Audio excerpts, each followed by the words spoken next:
Fallopian tube एक तरह की ट्यूब होती है जिसके दोनों एंड खुले होते हैं। एक सिरा खुलता है अंडेदानी की तरफ और दूसरा खुलता है बच्चेदानी के अंदर। तो ट्यूब का मेन काम क्या रहता है? अंडेदानी में अंडा बनता है जिसको ट्यूब उठाती है और फर्टिलाइज्ड एग को ट्रांसफर करके गिरा देती है बच्चेदानी के अंदर। तो ये ट्रांसपोर्टेशन का काम होता है ट्यूब के अंदर, जिसके अंदर की सिलिया यानी रोए जैसे स्ट्रक्चर्स होते हैं छोटे छोटे, जो कि एग को उठाते हैं, ट्रांसपोर्ट करते हैं और बच्चेदानी में गिरा देते हैं।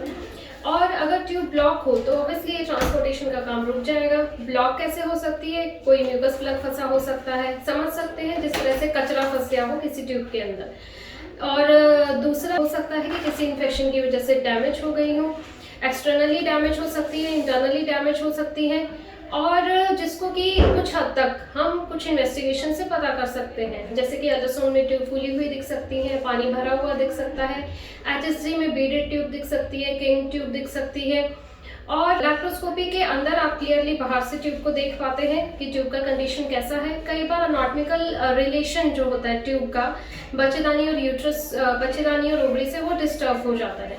लैप्रोस्कोपी का ये फायदा है कि अगर कुछ अंदर फंसा हो तो आप उसे निकाल सकते हैं, कोई अनाटॉमिकल डिस्टर्बेंस है तो आप उसे ठीक कर सकते हैं।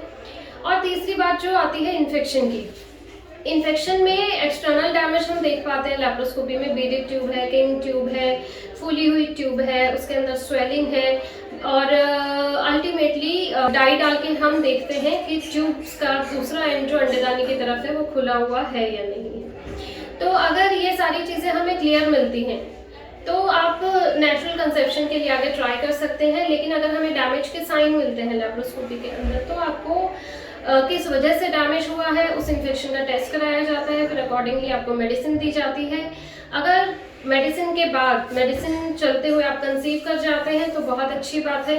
लेकिन कई बार इन्फेक्शन से ट्यूब्स इंटरनली डैमेज हो जाती हैं, सिलिया डैमेज हो जाते हैं, जो कि किसी भी टेस्ट में पता कर पाना मुश्किल है।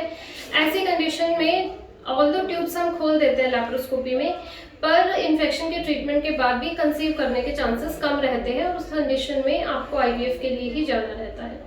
तो मेन पॉइंट ये है कि अगर आपका ट्यूबल ब्लॉकेज है तो आप लैप्रोस्कोपी कराएं।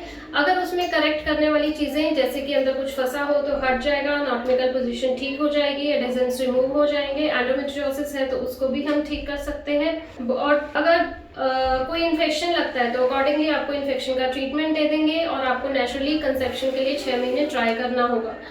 अगर उसके बाद भी कंसीव नहीं होता है तो आपको IVF के लिए जाना है, या फिर लैप्रोस्कोपी में ऐसा दिख गया कि ट्यूब्स बहुत ही ज़्यादा डैमेज है, ठीक करने लायक नहीं है, तो आप सीधे IVF के लिए जा सकते हैं।